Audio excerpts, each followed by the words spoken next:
얘기를 해요. 그 10차에서 뭐 사실상 다 그 추천을 다 했고요.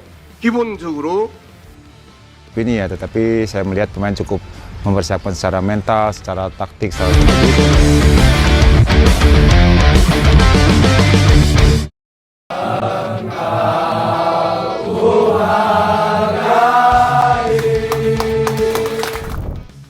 Timnas Indonesia U17 akan menghadapi Korea Utara di perempat final Piala Asia U17 2025. Korea Utara bukanlah lawan yang mudah karena memang merupakan tim tersukses di ajang yang mempertemukan pemain muda ini. Pasalnya, Korea Utara memiliki catatan apik dalam sejarah ajang Piala Asia U17. Siapa sangka mereka ternyata pernah meraih juara Piala Asia U17 sebanyak 2 kali. Momen Korea Utara meraih trofi ini terjadi pada tahun 2010 dan 2014 silam. Bukan hanya itu, Korea Utara juga tercatat pernah 2 kali keluar sebagai runner-up turnamen pada 2004 serta 2006 silam. Tentu catatan apik tersebut patut diwaspadai oleh anak-anak Nova Arianto. Apalagi Timnas Indonesia U17 sendiri juga belum pernah meraih juara di ajang ini. Bukan hanya itu, lini pertahanan Timnas Indonesia U17 kali ini dipastikan juga bakal diuji. Sebab Korea Utara menjadi tim yang paling produktif di ajang Piala Asia U17, di mana mereka sudah membuat 6 gol di fase grup yang tak kalah dari Timnas Indonesia U17.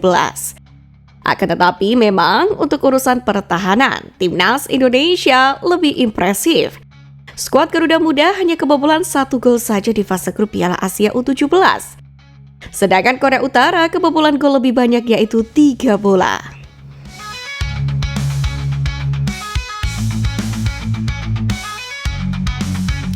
Jelang pertandingan ini hawa panas persaingan pun mulai terasa. Bahkan pelatih Timnas Korea Utara U17 Tae Song-oh langsung mengirim ancaman serius ke Timnas Indonesia U17 jelang bentrok di perempat final Piala Asia U17 2025. Sebelum bentrok dengan skuad Garuda Asia, pelatih Timnas Korea Utara U17, Tae Song-oh mengungkapkan kebanggaannya terhadap para pemainnya. Dia kirang betul usai anak asuhnya tidak hanya lolos ke babak sistem gugur, tapi juga mengamankan tiket mereka ke Piala Dunia U17 Qatar 2025. Lebih lanjut, Tae Song-oh pun langsung fokus pada prioritas utama timnya, yaitu pertandingan besar melawan Timnas Indonesia U17.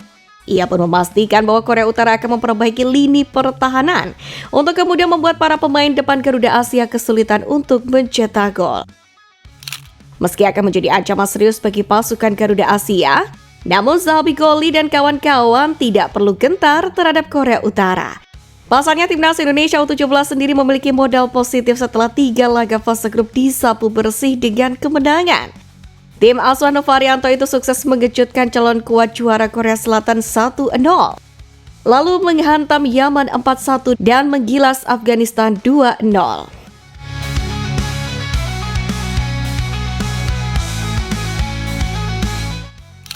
Namun di sisi lain, Garuda Muda masih perlu adaptasi lapangan mengingat laga akan berlangsung di Stadion King Abdullah Sports City Hall. Yang mana sebelumnya, Timnas Indonesia U17 lebih banyak menghabiskan 3 pertandingan fase grup C Piala Asia U17 di Stadion Prince Abdullah Al Faisal. Sedangkan untuk Korea sendiri sudah mencicipi bermain di Stadion King Abdullah Sports City Hall sebanyak 2 kali dengan rekor sekali menang dan sekali imbang. Kemenangan yang diraih Korea Utara saat membantai Tajikistan 3-0 pada laga kedua fase grup D. Karena itulah, adaptasi lapangan bakal menjadi ujian berat untuk anak-anak asuh Nova Arianto.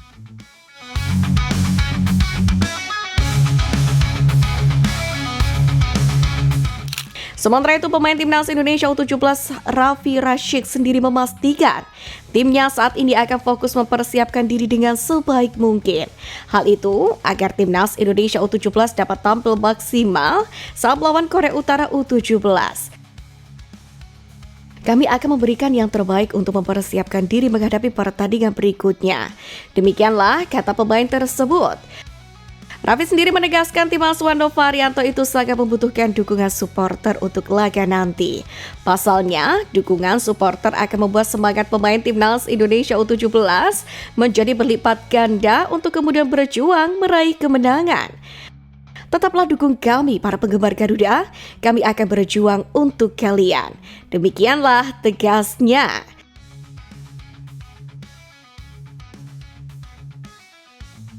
Kelolosan Timnas Indonesia U17 ke Piala Dunia U17 serta melaju ke 8 besar Piala Asia U17 2025, Ketum PSSI Erick Thohir bertemu dengan Sekjen FIFA Matthias Grasform. Adapun perihal dalam pertemuan Erick Thohir dengan Matthias adalah melaporkan terkait perkembangan sepak bola usia muda di tanah air. Bertemu dengan Sekretaris Jenderal FIFA Matthias Grasform untuk memberikan update progres pengembangan program usia muda di Indonesia. Demikianlah tulis Erick Thohir.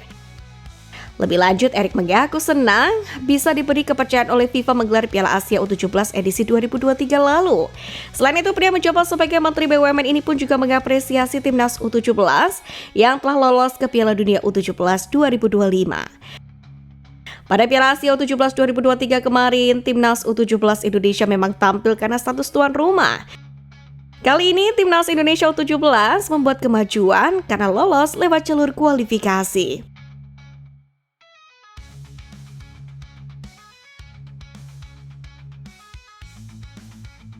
Untuk itulah pelatih Timnas Indonesia U17 Novarianto mengingatkan para pemainnya untuk tetap fokus menghadapi pertandingan Piala Asia U17 2025.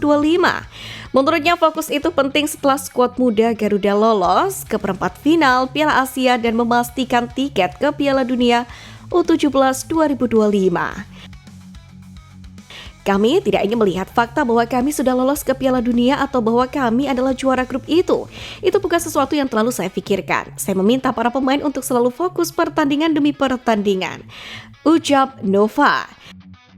Adapun gelandang Timnas Indonesia Raffi Rashid pun menyuarakan sentimen senada. Ia menekankan bahwa timnya harus bermain kolektif untuk melaju jauh di turnamen ini.